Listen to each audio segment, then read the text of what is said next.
Welcome back, residents of Ludlow. We are here to talk about Pet Cemetery. Cemetery. It's another episode with just Ben and I.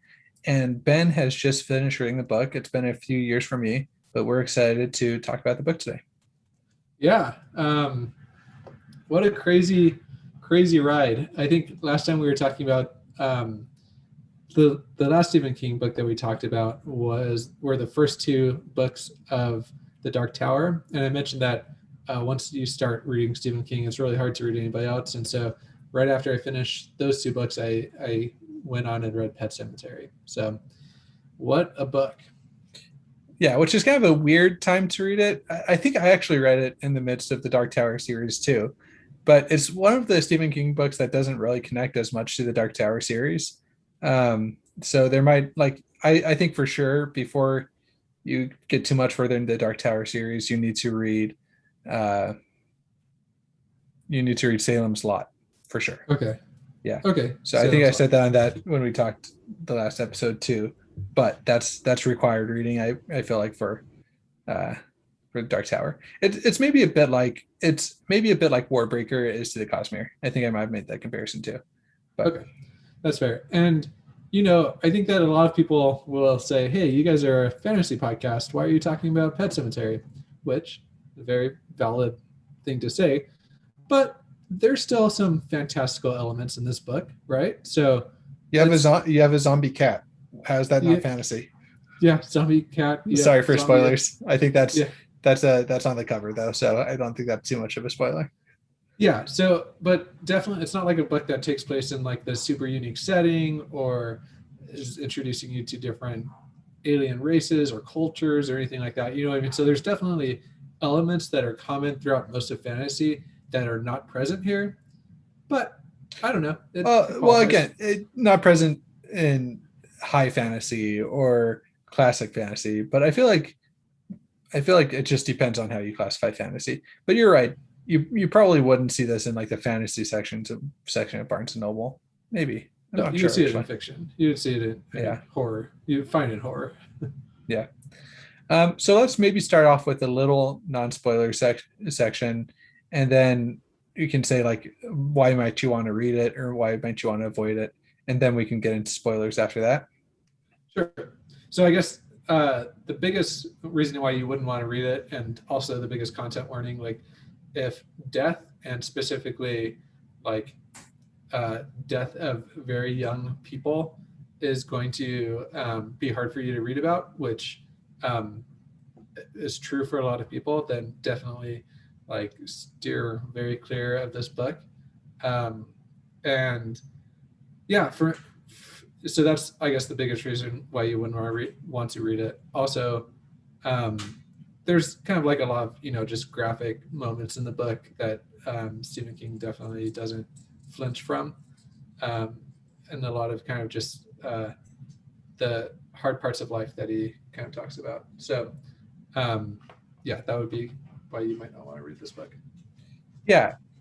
Um, this book is described by a lot of people as, if not seems like scariest, his most effed up book. I think is a common uh, vernacular used on our Discord at least to describe it. Like in terms of it, just like really messing with you after you read it. Especially, I know you and I both are parents of toddlers, and I think my older one a little bit more than yours is a little bit more rambunctious and luckily I live on a pretty quiet off a pretty quiet street where cars don't go very fast, but I know if I were to ever move off to like a main highway or something, like I would be constantly paranoid of of my son running out in the street. And that's like, and just beyond that, just the fear that comes with parenthood of like losing a kid, I think is pretty substantial. Yeah, So it's profound. And so those things are very like explored to the fullest extent. Um, a little bit of background, at least the edition that I read, um, Stephen King gives like a brief forward. It's an audiobook, and he gave a brief forward to it. And he said that this was a book that he never expected to be published. It was based off of an event that happened in his life that was narrowly avoided, kind of catastrophe. And it inspired him to write this book. And he just kind of spent, I don't know, like a few months writing it in this cafe across the, like in this town that he was living in. And then he put it in a drawer and said that he had crossed the line. He like no way would, like should ever read this book. And then he was getting ready to switch publishers, and he owed his previous publisher another book, and this happened to be, one that was pretty much done, and so he gave it to his editor and said, "What do you think about this?" And his editor said, "This is going to be one of like your defining works," and made some, suggestions and got it ready for publishing. So, I mean, it's. I think Stephen King would also personally identify it as kind of a book that he maybe thought had gone too far. Yeah, and it's just so strange because the same events could happen in this book and like a non I don't want to say non-serious, but like if they're not handled well, the same events could happen and like they wouldn't have much of an impact. You know what I mean? Like you could just be watching a zombie movie where somebody's I guess we're just gonna get into spoilers because I don't really want to talk around things, But like you could be watching a zombie movie where some person's kid dies, and it would just be like kind of okay, well, let's move on. Like it could just move on from that scene. You know what I mean? But with the Yep. way that Stephen King foreshadows, builds it up, establishes the relationship between all the characters, and just like rides with this omnipresent doom uh, overshadowing all the events of the book is really, really just eerie, I think is the best way to describe it. Yeah, so I definitely agree with that. Um, uh, yeah, what's the Zack Snyder movie like the zombie Yeah, movie that the just came out on Army Netflix? of the Dead or Yeah, something. like there's Yeah. a scene in the very beginning of that where, yeah, like zombies are killing, very young people, and it just doesn't hit the same because you're like, okay, because you're seeing death on a massive scale. But this is, much more personal. This book reminded me a ton of Lost Boys by Orson Scott Card. I think they were probably published around the same time. And again, like just kind of this book of like it's almost like you're marching to this beat of um, just like this death beat drum, and it's they're not pleasant like books to read, but they're books that you can't look away from. You know what I mean? They're books that demand your attention, that demand that you give them the full weight that they're asking you to give them. Um, so yeah, yeah. So I guess yeah, if we're not avoiding spoilers, um, the thing that inspired Stephen King to write this is he actually lived in this town, this kind of college town. I think he was an associate professor there, and he lived off of this highway, and um, like he actually had a neighbor who warned him that the road has used up a lot of cats and dogs, and that line actually made it in the book and kind of became one of the defining lines of the book. And um, and there was a point where Stephen King's son just kind of sprinted towards the road, and toddlers can move fast, and if you're not paying attention, they can really get away from you. And so Stephen King started sprinting and kind of jumped, and he says he still doesn't know if he tripped his son or if his son tripped, but his son ended up falling right before the road, and his semi truck kind of blew past him. And so this book is kind of like looking at what would have happened if Stephen King hadn't gotten there in time, or if his son hadn't tripped. What would uh, what would his response would have been? And since he is a prolific author and very talented, he's able to explore that through like a narrative lens. Yeah, and he really did explore that. He explored the sense of grief. I think what how far you would go, the fact that you would probably do things that you would not otherwise do in situations like that. like looking for any sense of hope or closure or whatever the case may be.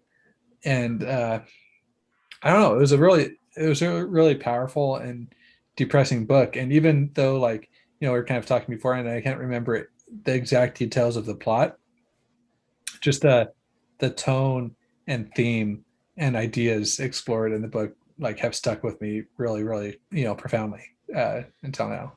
Yeah.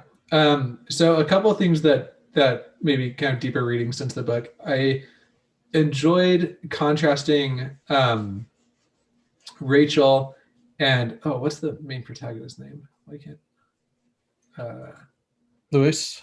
yeah, Lewis Lewis. Crane. So Rachel and Lewis. So Rachel is Lewis's wife, and one of the first kind of conflicts in the book is Rachel does not want to talk to their daughter about death. Right, it's something that she wants to completely avoid. Doesn't want to even say that like their cat will eventually die, and so and Lewis is much more like he's a doctor. One of the first things that you see is him trying to treat this college student that had been hit by a car, and this student tragically passes away. And so they have this kind of contrasting view of death, um, where Rachel does not want to talk about it, wants to avoid it at all costs, and Lewis is much more like stoic about the whole thing. Death is a part of life, and we need to approach it rationally, and you know, realize uh, that we have to kind of internalize it. And it's crazy how um, much those roles kind of flip throughout the book, right? Mm-hmm. So, um, and how even if you're exposed to death a lot, when somebody close to you dies, then it can be just a completely different experience, and you have no idea how you're going to react in that situation. Yeah, which we find out that Rachel had experienced that. Right, she had experienced her was it her sister that was terminally ill, Yeah, and that had profoundly impacted her life. And this yeah, is all kind of just from memory.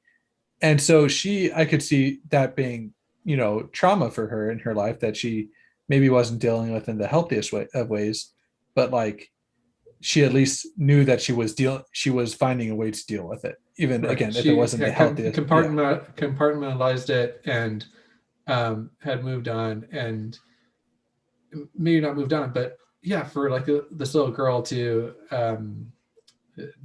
have been kind of the only person that was present for her sister's death after this long drawn out excruciating illness, where yeah, it's just a very torturous event. Uh, and she had kept that from Lewis, and she ends up telling him throughout the book, and he reacts strongly to it, and but still kind of forces her to confront death, um, which ends up strengthening her. But he's unable to kind of take his own advice, so to speak. Hmm. um that's really interesting. I think that their how did you feel about their relationship as a whole? um I remember at times reading it thinking that it was kind of an unnecessary, it just kind of brought distraction away from the main plot. Like I didn't really care about their relationship too much. But then I liked the payoff at the ending with, like you were describing, um, how she was able to more rationally approach their son's death than he Yeah, was. So I liked her as a character. I just don't know how much I liked their relationship or cared about their relationship. I think it was necessary because, I mean, at its core, it's a book about Lewis's, or let's be honest, Stephen King's, thoughts around this event, but none that would never happen in a bubble, right? So you also had um, their daughter, I think Ellie, kind of her uh, processing it and kind of actually being a rock that both parents are able to um, be supported by, at least for like momentarily. Um, you also had his in-laws, right, that provided a very a tough look at what might happen in an event like that with the extended family, where his father-in-law is blaming him, and so I feel like it's important to have some sense of like this is what would actually happen in an event like this. So I thought it was necessary to have that in there.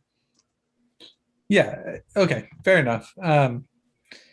Other supporting characters. What do you think of Judd? I remember Yeah. really.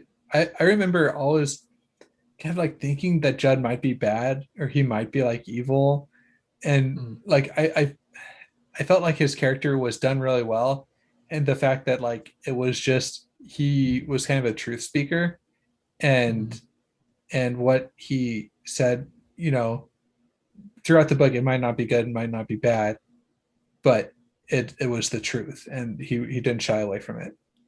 Yeah, no, I agree with that, and I think this might have been because it was somewhat based on this like real like person. You know what I mean?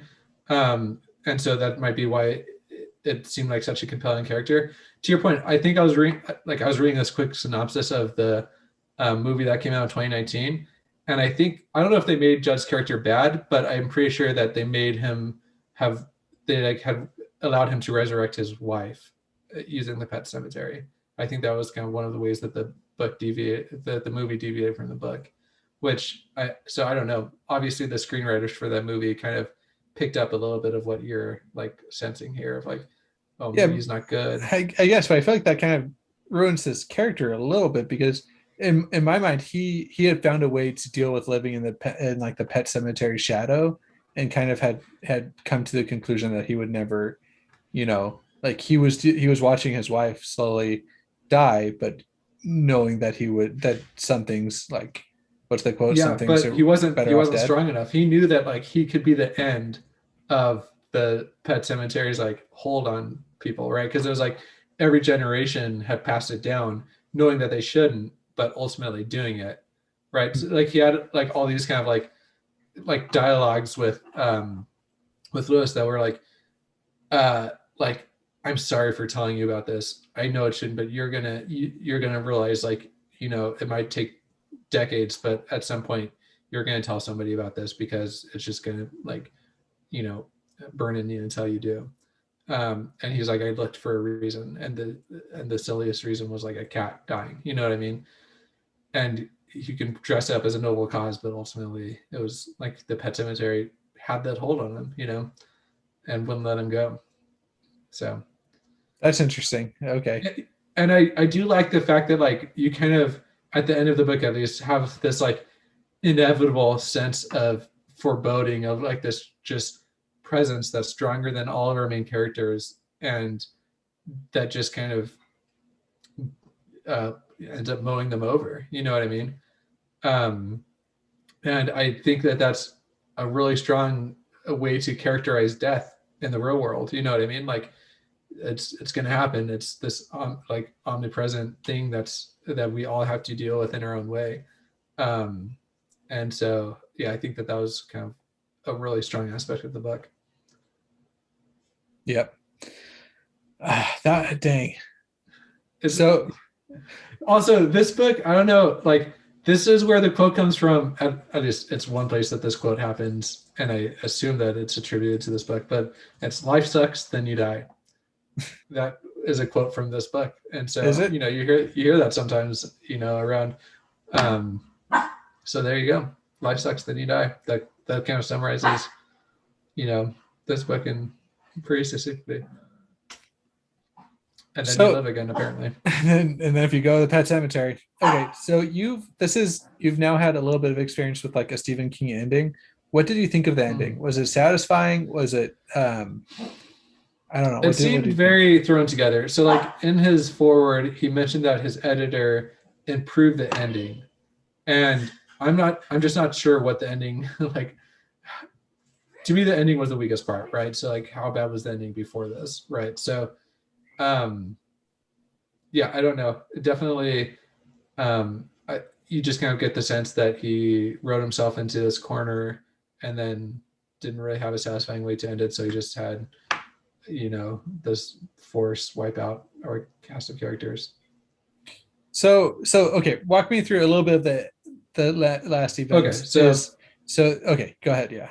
yeah, so he resurrects his 2-year-old boy, and he kind of, as he's doing that, his wife is driving back from Chicago, wherever she's from, um, and she's driving back, and she's like, hitting roadblock after roadblock after roadblock. She's falling asleep at the wheel. She's having car problems, whatever, and um, he has resurrected his son, or put his son in the cemetery.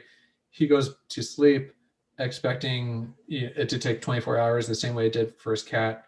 And uh, at the same time, Judd is kind of standing watch to make sure that he doesn't make it up to the pet cemetery, but he ends up falling asleep on his watch. Then, while Lewis is This is kind of a asleep, good metaphor for what you were saying earlier about him, like, right? yeah. Yeah. So Lewis goes to sleep.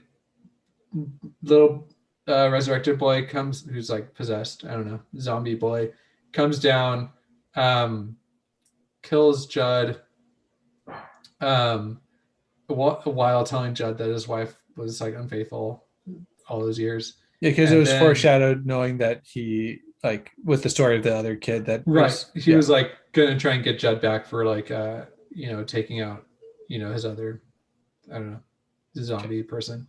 So then Rachel gets home and sees, I don't know why she goes to Judd's house first. I forget, there's like some reason. I think she saw the door open or something. And so she goes in, and we know that the zombie boy kills her too. And Lewis then wakes up and sees that there's like footprints leading out the door, leading to Judd's house. He goes in, sees what's happened. He's able to take out Zombie Boy using uh, his like medicine, like shot, like tranquilizer. Seems like, um, but then he picks up his wife's corpse, and he's last seen by his coworker, like running up the hill into like where we know the pet cemetery is, with like, and he's like aged. He has like white hair now, and from what I recall, I think that's the end. Well, I think I'm reading here. It says later, this is just on Wikipedia. Later, Lewis sits indoors alone playing solitaire, and Rachel's reanimated corpse walks up behind him and drops a cold hand on his shoulder Oh yeah, while that's her right. voice rests, darling. Yeah. Yeah, So and that's how I remembered it ending too. yeah. Maybe there's a different edition or something, No, but no, that I think that's like a 2-second scene at the end. I mean, yeah, right, yeah, right. but yeah. So I guess bad guys win, good guys lose. Um, Yeah, yeah, and but that's not to say that that's how every Stephen King ending is. Like um, actually, it might be the minority. Honestly, I don't know, but it just isn't like super. Stephen King's endings are never what really makes me interested in the story. I feel like he just kind of writes until he's done writing and then finds a way to end it. You yeah, know, in like a not terrible way, but not in ever like a man. I could tell that this is how like he this had was his what everything was leading up to. This is why. Yeah, it was just, yeah. I agree with that. It was like, here's a logical way that this could end. Like, that's acceptable. Let's do it.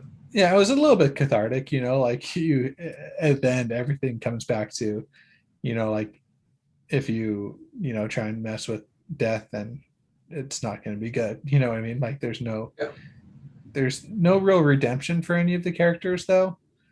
Um, yeah.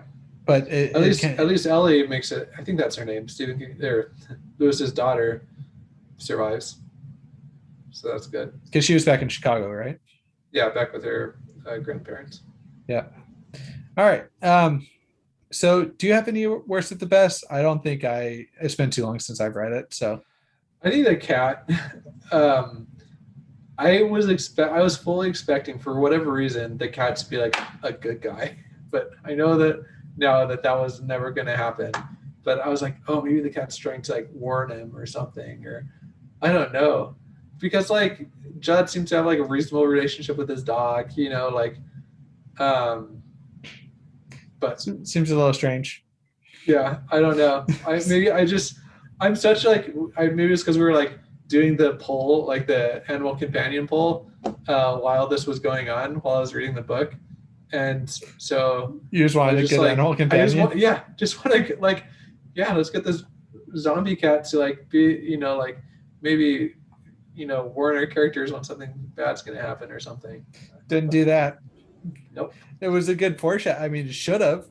It should have warned him. See, that's what I like. That's kind of what I thought Judd was doing. I thought Judd was kind of showing them that like the pet cemetery wouldn't work. You know what I mean? That like it could, but it doesn't.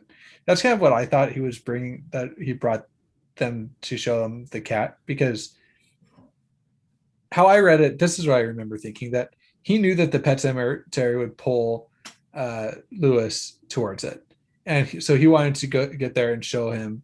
But maybe I'm just completely wrong. Maybe I'm I just think making you're this up. assigning a lot of noble motives. I think that, I mean, he could have rationalized it, but I think his stated explanation for things is just that you have this like haunting desire to show somebody else, Hmm. this thing. So, All right. um, but I agree. And the thing is, Lewis is such a rational person that he's like, oh well, like maybe my son will come back and he'll have like, like these tendencies where he won't be as sharp as he once was. He won't be whatever, but like he'll still at least be something Like that it's still will, his like same biological like if you didn't yeah, have like a real good understanding of the soul, right? Like yeah, maybe you're just thinking, well, it's the same brain, it's the same like biology. So yeah. maybe it's like decayed a little bit, but it's not. Yeah, and he's Yeah. he's thinking, oh, maybe if I can get him there like before, like quicker than I got the cat there, then like that could, he could have better outcomes. Like just thinking very clinically about the whole thing, Mm-hmm. um, where he just didn't take a step back to realize that there's nothing clinical about this, right? It's like the god of death is going to inhabit this person's body. Yeah. Um, so All yeah. right. What about you? Any worst of the best or any? Um, I can't remember it well enough. I really wish like there's a part at the beginning of the book where it alludes to that Lewis like may be a little bit abusive. Like he like I don't know if he like hits Gage or like grabs him or he does something. And then that doesn't really square with the rest of his character throughout most of the book. Like he is kind of impulsive and isn't like the nicest of people, but I think he really did. I don't know. yeah. That was just like one thing I remember not loving about it. Okay, that's fair. Okay, I'm reading some quotes here, and I have two that are just amazing. This is the first one I'm going to share is something his so he actually his daughter's cat actually died on the road, and his daughter actually said this quote or something very close to it. It says he's my cat. He's not God's cat. Let God have his own cat. Let God have all of the damn old cats he wants and kill them all. But church is mine. Um, and so I mean, what a It's crazy heavy. quote for like a 4 year old or 6 year old girl. Like, but I could definitely see you know that Yeah. strong reaction. And then the other one that's crazy, just in this like totally shows how Stephen King is such good, like so good with foreshadowing. Is the old sleep poorly, perhaps they stand watch. Um, and as we know, Judd ended up not being able to stay awake, and while he was standing watch. So anyway, just yeah, if you get a chance to browse the Goodreads quotes portion of this book, it's there's some powerful stuff in there. All right. Well, any rating? Do you want to give it a score out of 10 or what are you thinking? For what this book was trying to do, it's a 10 out of 10. Maybe a 9 out of 10 because the ending was a little subpar, but like this book set out to do something which was to explore the knotted terrible mess that is death, and it made it even more knotted and more terrible. Yeah, So I was thinking 9 out of 10 as well. I think that there could have been a little bit of a better ending to explore that a little bit further. But it stuck with me like really powerfully more than almost any other book has. At least, at least top 5 books that have just stuck with me. Um, so yeah, so it did it exceptionally well. This again, if you haven't read this book, I'd be, a little bit cautious about going into it. If you listen to this whole review, like, you can still get a lot out of it, even if you know the plot synopsis. Well, But that's the thing. I mean, in that forward that King gave, he full on told you what was going to happen in the book. So there's not like, yes, you've had the book spoiled for you, but just know that you we haven't haven't. had the book. You've had the plot spoiled for you. You haven't had the Right. book spoiled for you. Yeah, exactly. And the thing is, however bad you're picturing it, from what we've talked about, it's worse. Like Yeah. we have not even, um, like, yeah, it's worse than what we've let on. Maybe like it's really bad, in terms of what you see, what you feel. Um, so just know that, like, be prepared for like emotional trauma, like while you're Yeah. reading this book. All right. Well, on that note, um, actually, on that note, I'll share a funny personal story about trying to explain death to at the time a 2-year-old. We had a little goldfish that died after it lived a good life, probably like 6. He got it for his second birthday. I think it lived about 6 or 7 months, so decent for a goldfish. And we flushed it down the toilet. And my wife and I, we're religious, but we were trying to explain to our son that like the goldfish is in heaven now. And he then his conception of heaven has still remains. I think he is kind of joking now, but is that heaven is in the toilet, and that manifested in a really hard time potty training, because a few months after that we really started trying to get him to go to the bathroom, and then he like would say, no, I don't want to go. Like he thought he was going to the bathroom like on heaven or in heaven.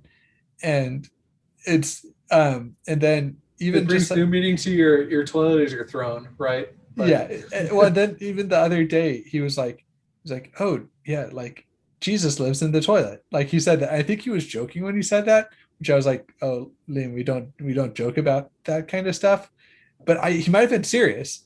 Like he so I can see why Rachel in the book was a little bit, I think they were talking about their older daughter, but I can see why she would be a little bit more hesitant to bring up death, because you can kind of give somebody a complex if you do a bad job explaining it. And anyway, there you go. I thought I was doing the responsible thing, like by addressing it with my kid, not like trying to get another goldfish or just like not talking about it. Like I was like, oh yeah, the fish is dead, but like I don't know. We tried explaining it, and Yeah, Josh, you for you sure. also have told us that you're going to tell Liam that Santa Claus isn't real as soon as he asks. So we'll just Yeah, we'll see who gets a there. complex from that.